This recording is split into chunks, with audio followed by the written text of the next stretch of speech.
The day the HOA came unhinged over my lake, I was standing on cracked mud where water should have been, holding a wrench and a state engineer's inspection report. Behind me, a line of metal posts stuck out of the dry basin like stranded skeletons, supporting what used to be Cedar Ridge Estate's pride and joy, a shiny community solar and pump system that only worked as long as my lake stayed full. In front of me, on what had become an improvised shoreline, HOA President Melissa Harding stood in designer hiking boots that had never seen a real trail, flanked by 2 board members and a very nervous property manager. Her face was the color of a stop sign. "You can't do this!" she shouted, gesturing wildly at the receding water line and the exposed support frames. "You are sabotaging critical community infrastructure. Our residents rely on that power offset."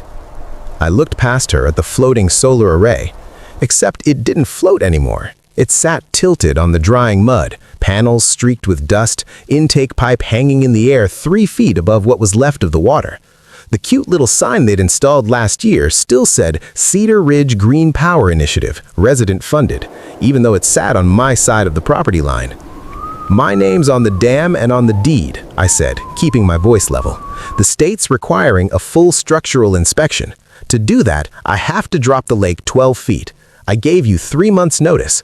If your power toy can't handle drought and maintenance, that's not my problem."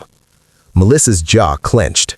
"This lake is part of our amenities," she snapped. "It's on our website. It's in our sales materials. We built a renewable energy system for the community on it. You don't get to just drain it because you feel like tinkering." "It's not tinkering," I said, holding up the stamped report. "It's dam safety. And for the record, your association does not own this lake. You lease water rights and a tiny footprint for that pump house. That's it." Her voice went shrill. "Our lawyer says we have riparian rights as adjacent landowners. We've invested hundreds of thousands of dollars in this system. You are destroying HOA property."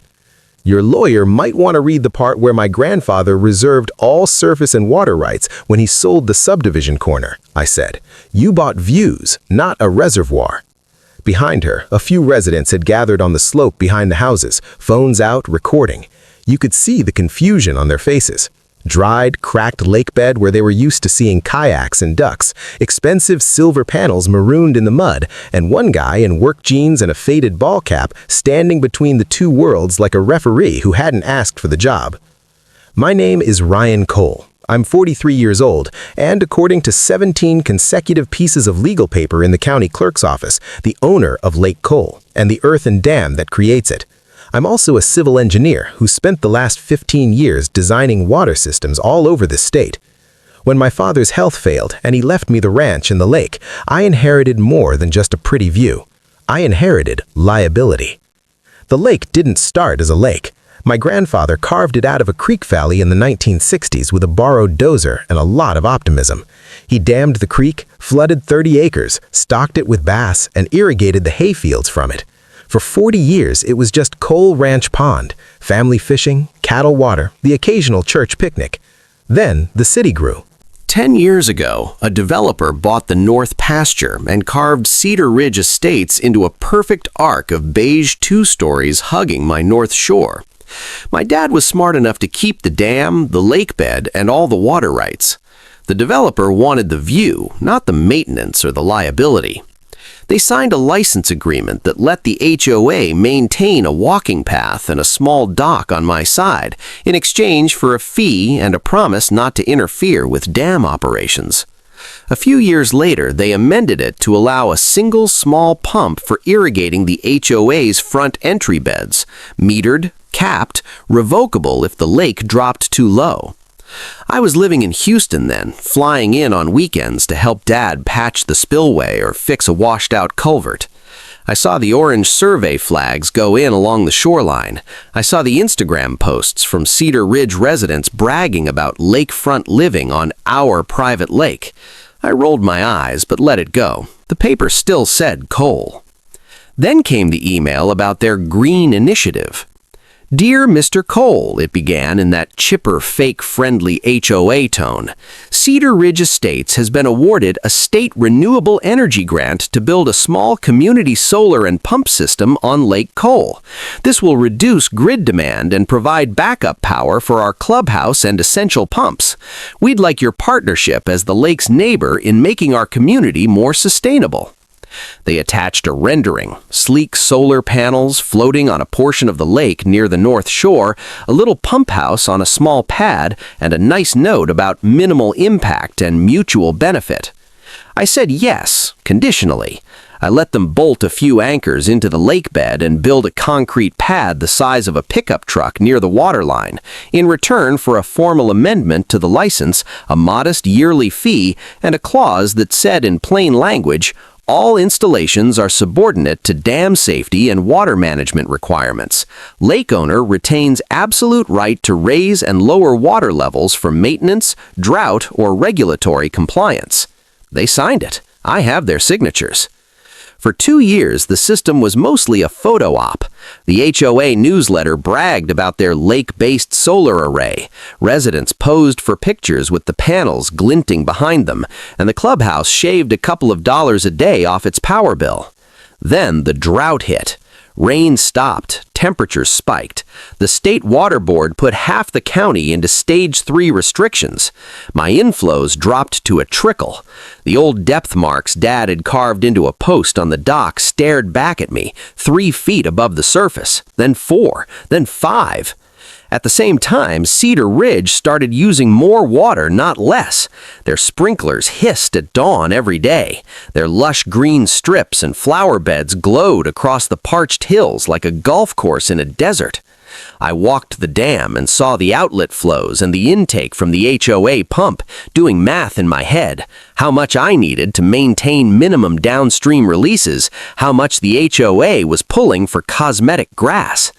That's when the letter from the State Dam Safety Office arrived. Routine inspection has identified erosion on downstream face and minor seepage at right abutment. We recommend a full drawdown inspection within 12 months to evaluate needed repairs. A drawn-down inspection means dropping the water well below normal levels so you can see the entire upstream face, outlet structure, and any areas that might be hiding problems. It's not optional if you like your dam intact and your downstream neighbors alive. I called my dad's old contact at the state. He confirmed, with the age of the dam, the classification, and the observed seepage, they wanted it near minimum pool for at least 2 weeks. We set a window for late fall, when downstream demand would be lower and the weather cooler. I gave Cedar Ridge 3 months' notice in writing, like the license required. "Dear Cedar Ridge Board," I wrote, "per Section 6 of our agreement and at the direction of the State Dam Safety Office, I will be lowering Lake Cole by approximately 12 feet in October to perform required inspection and maintenance. This may temporarily impact the operation of your solar and pump system. You are responsible for securing your equipment. Please contact me or my engineer if you have questions." They replied with a 1-sentence email. "We acknowledge your notice and hope you will minimize any disruption to Cedar Ridge amenities." Then they did nothing. They did not hire an engineer. They did not consult their grant agency. They did not adjust their messaging. They did not, as far as I could tell, even tell their residents. When I started opening the gates in October, the only people who noticed were fishermen and geese. The fishermen grumbled, the geese adjusted. The water slid slowly down the riprap, inch by inch, exposing old tree stumps and lost flip-flops. It wasn't until the panels stopped floating level that Cedar Ridge woke up. Hence Melissa on the baked clay, acting like I'd unplugged a hospital. "You're violating our rights," she said now, jabbing a manicured finger at my chest. "We have a state grant. This system powers critical community functions. You can't just drop the lake like we're not here." I thought about explaining the legal hierarchy of water rights and dam safety again. Then I remembered something my dad used to say. Don't argue with folks who confuse view with ownership. Just keep your paperwork and let the officials talk. "Tell you what," I said instead. "You can read Section 6 again, and then you can call your grant administrator and your lawyer. I'll be over there with the state engineer checking for holes in the thing that keeps all of us from getting washed down the valley in a storm. Priorities, right? When she opened her mouth to say something else, but I was already walking back toward the outlet tower, where the engineer waited with a clipboard and a pair of binoculars, looking at exposed concrete that hadn't seen the sun since 1974. For the first time, I felt it clearly. This wasn't just a disagreement over scenery. Cedar Ridge had built their brand, their power system, and their self-importance on top of something they didn't own and didn't understand. And now that the water was gone, we were all about to find out what exactly they'd promised the state in exchange for that pretty little grant. When the engineer and I finished our first circuit of the dam, his notebook was already half full. He was a lean guy in his 50s named Murray, steel-toed boots, the kind of state employee who'd rather be outside with a measuring rod than behind a desk. "You picked a good time to listen to us," he said, squinting at the exposed upstream face. "Seepage isn't bad yet, but another 5 years of neglect and one big storm, and this could have been an emergency instead of a maintenance job." He pointed out hairline cracks in the spillway apron, a soft spot near the right abutment where muskrats had started a burrow, rust on the old outlet gate. Every flaw was a story my dad hadn't had the energy or money to finish. From the top of the dam, you could see the whole absurd scene laid out like a diagram. On one side, dry brown pastures and the old ranch house. On the other, Cedar Ridge's perfect arc of rooftops and trimmed lawns, all built on the assumption that the water between us was permanent and somehow partly theirs. Murray followed my gaze to the maroon solar array and snorted softly. "They really thought this was never going to move?" he asked. "They thought their grant would stop gravity and drought," I said. He shook his head. "You know they told our office the lake was an HOA-owned reservoir?" That got my attention. "They what?" Murray flipped his notebook to a dog-eared page. When they applied for the renewable grant, the application listed Cedar Ridge Estates HOA as both the project sponsor and the water body owner, he said. They attached a cute little map with your lake colored in green and labeled Cedar Ridge Community Lake. I remember asking, "Are you sure they control the dam and water levels?" The paperwork said yes. I felt heat rise that had nothing to do with the sun. On the original grant, under consent of owner, someone had checked a box and scrawled a signature that was not my father's and definitely not mine. "Do you have a copy of that file?" I asked. "Public record," he said. "You can request it from the Energy Office, but I can tell you this much. If they misrepresented ownership to get that grant, someone in Cedar Ridge is going to have a very bad audit." We finished the inspection with a list of repairs as long as my arm. Patch this, grout that, add filter drains here, armor that slope with rock. Most of it was manageable, just a matter of time, materials, and checks I didn't really want to write but knew I had to. The real landmine was on Cedar Ridge's side of the ledger. That night I drove back to my place, scanned every document Murray had referenced, and filed a public information request with the State Energy Office for Cedar Ridge's entire grant file. While I waited, the HOA went to work on their narrative. The first blast email hit my inbox the next morning, even though I'd never given them permission to use my address. "Dear residents," it began, "due to unilateral actions by the private landowner controlling the lake, our renewable energy system has been compromised. We are exploring legal options to restore water levels and protect our investment." They framed it like I woke up one day and decided to spite the environment, rather than responding to a state order to keep the literal dam from failing.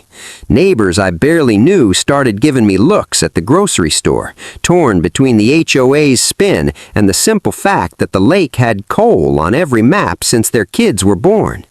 2 weeks later, a thumb drive from the Energy Office arrived in my mailbox with a polite cover letter. "Per your request, enclosed are the documents related to Grant 17-CR204. I plugged it into my laptop at the kitchen table and started reading, and the more I read, the more my disbelief turned into something colder. In their grant narrative, Cedar Ridge hadn't just puffed themselves up, they'd rewritten history. They described Cedar Ridge Lake as a community-owned impoundment maintained by the association, said the HOA manages water levels and dam operations, and claimed the solar pump system would provide resiliency for the community's water features and support necessary flood control infrastructure. They'd attached photos of my dam and outlet tower as if they were association assets. On the signature page, under Landowner Authorization, was Melissa's looping signature, and beneath it, a typed line, Owner Cedar Ridge Lake. My last name appeared nowhere. They had taken my family's lake, my father's dam, and my liability and turned it into a grant prop with themselves as the star. I thought about the warnings buried in the fine print of that grant. Funds must be used as represented, ownership must be accurately stated, non-compliance could result in repayment and penalties. And I thought about all those Cedar Ridge newsletters bragging about how our lake made them a model green community. I forwarded the file to Murray and to the energy office contact listed on the cover letter, along with a short note. As the actual owner of Lake Cole and the dam shown in these applications, I have concerns about misrepresentation. Happy to talk. It didn't take long for someone to call. A week later, I was sitting in my living room on a video call with a woman from the state energy office named Daniels, Murray, and an auditor from the grant program. They'd already done their homework. Mr. Cole, Daniels said, thank you for bringing this to our attention. Based on county records and your license agreement, it appears the HOA misstated ownership and control of the lake and dam in their grant application. What does that mean for me? I asked. For you, she said, nothing bad. For them, possibly a very uncomfortable compliance review. Daniels explained what that uncomfortable compliance review looked like in government language. We'll be conducting a site visit, interviewing the HOA board, and comparing what we funded to what was actually built and how it's being operated, she said.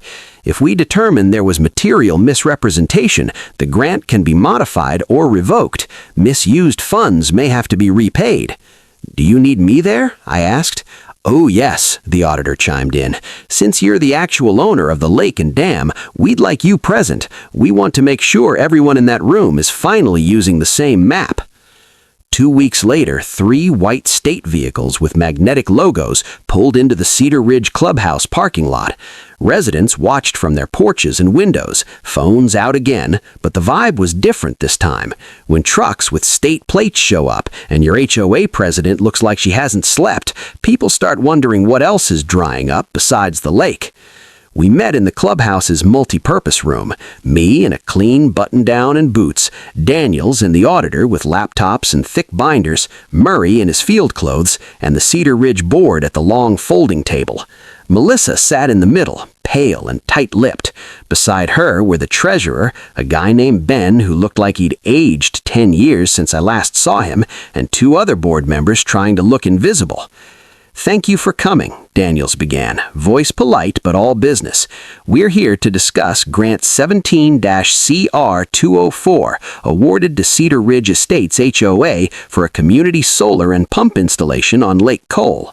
She glanced at me. For the record, this is Mr. Ryan Cole, owner of Lake Cole and the dam. The word owner landed like a dropped wrench. A murmur went through the few residents allowed to sit in the back row. Melissa forced a smile. Mr. Cole is our neighbor, she said, as if that cleared everything up. We've had some disagreements about water levels, but the system itself was fully approved. That's one of the issues, the auditor said calmly. He opened a folder and slid copies of the application across the table. In your materials, you represented Cedar Ridge Estates as the owner and operator of the lake and dam. County records and license agreements indicate otherwise. We were told... You signed it, Ben cut in quietly, eyes on the paper. Daniels tapped the clause with her pen. This isn't a minor detail. Ownership and control are fundamental to project eligibility. We don't fund installations on assets the applicant doesn't own or legally control. You also described the lake as your primary flood control infrastructure and claimed the project enhanced community resiliency by improving dam operations. Yet your license with Mr. Cole explicitly states that dam safety and water level decisions are his alone. Melissa's voice went brittle. We do rely on this lake. Our whole community was marketed around it. If he drains it, our property values. Marketing and legal control are not the same thing, the auditor interrupted. Our concern isn't your brochures. It's that you accepted public funds for a project on someone else's property without disclosing that he, not you, controls whether it's wet or dry. Murray chimed in. And from a safety standpoint, he added, your floating array is anchored in a way that assumes a relatively constant level. That's not realistic for a privately owned irrigation and flood control lake in a drought-prone area. You should have designed for drawdown. You didn't. One of the quieter board members, a woman in her 50s in a navy cardigan, finally spoke. Are we in trouble? She asked, looking from the panel to Melissa, then back. What does this mean for the association? Daniels folded her hands. Here's where we are, she said. Your system exists. It cost money. Some of that money came from the state, based on representations that weren't accurate. We have 3 options.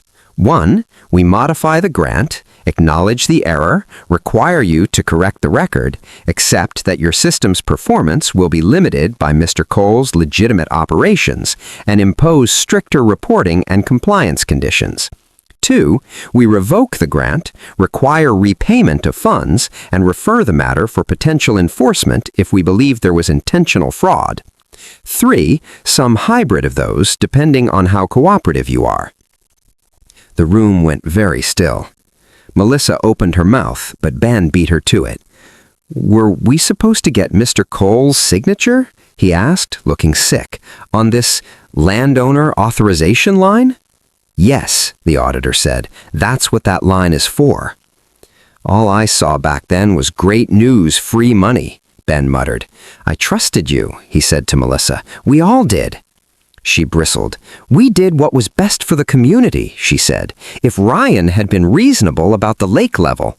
Ms. Harding, Daniel said, cutting in for the second time. This isn't about his reasonableness. The state dam inspector told him to lower the lake for safety. Our office would have told you the same thing. You built critical infrastructure on a water body you don't control, and then misled us about that control. That's on you, not him. You could feel the energy in the room tilt. For months, Melissa had been telling her neighbors I was the villain drying up their lake. Now, 3 separate state officials were calmly explaining that she was the one who'd built a house of cards on borrowed water. One of the residents in the back row cleared his throat.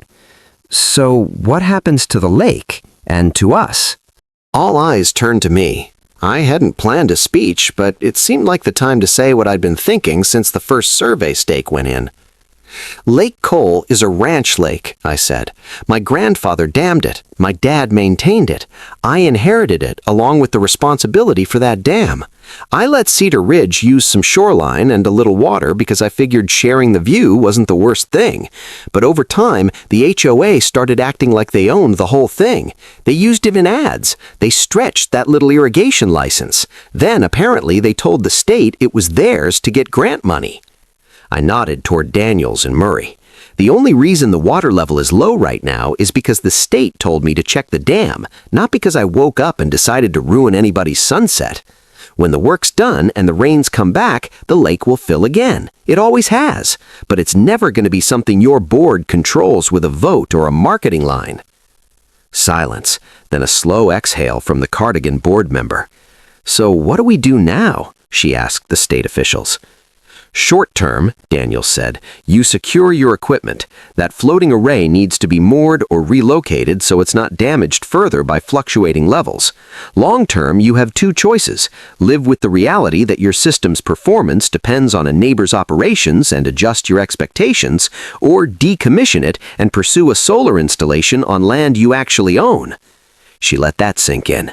As for the grant, we're leaning toward modification with conditions, reduced funding, mandatory corrective disclosure, and a prohibition on representing the lake as HOA owned in any public materials.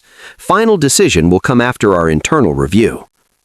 When the meeting adjourned, I walked out expecting glares. Instead, a couple of residents approached me cautiously. I didn't know the lake wasn't ours. They always called it Cedar Ridge Lake. I get it, I probably should have pushed back harder years ago, but for what it's worth, I'm not trying to wall it off. I just can't let someone else's branding override dam safety. A guy about my age nodded up toward the half-empty basin. I'd rather my kids see mud for a season than see that dam on the news, he said. Melissa never mentioned any of that. Within a month, the state issued its formal decision. Cedar Ridge kept a portion of the grant, but had to repay a significant chunk and accept strict oversight. They were barred from using any language suggesting they owned or controlled the lake or dam. Their Green Initiative page disappeared from the website. The HOA's newsletter stopped calling it Cedar Ridge Lake and started referring to it as the adjacent Coal Ranch Lake. The financial hit hurt. To cover the repayment and a new, smaller rooftop solar array on their clubhouse, this time entirely on their own land, they had to raise dues slightly and scrap plans for a fancy new playground. That went over about as well as you'd expect. At the next board election, Melissa did not run again. An understated notice went out. Melissa Harding has decided to step down from the board to focus on personal matters. Neighbors later told me that personal matters included a very pointed conversation with the association's attorney about signatures on state grant applications and personal liability if things escalated. The new board president was that same Cardigan woman, whose name I finally learned was Rachel. First thing she did was ask to meet me at the fence line, with no photographers, no posturing. "We'd like to reset," she said. "We know now we can't control your lake. What we'd like is a clear, honest agreement about what we can and can't do, and maybe a way to communicate better so residents understand it." We sat at my kitchen table with maps and both sets of documents. We redrafted the license in plain English. Cedar Ridge could keep its walking path and small dock as long as they stayed fully on the licensed strip. They could draw a capped, metered amount of water for entrance landscaping in non-drought years, but pumps went off automatically under any restrictions. Any future projects on or over the lake required my written consent and proof that state agencies knew who owned what. In return, they'd split some of the rock and labor costs for the dam work, recognizing that a safe dam benefited them too. When the repair crews came, some of their residents watched from the path with kids on bikes, asking questions about how dams worked, how lakes filled and dropped. It felt, for the first time, like neighbors sharing a resource, instead of an HOA trying to annex my history.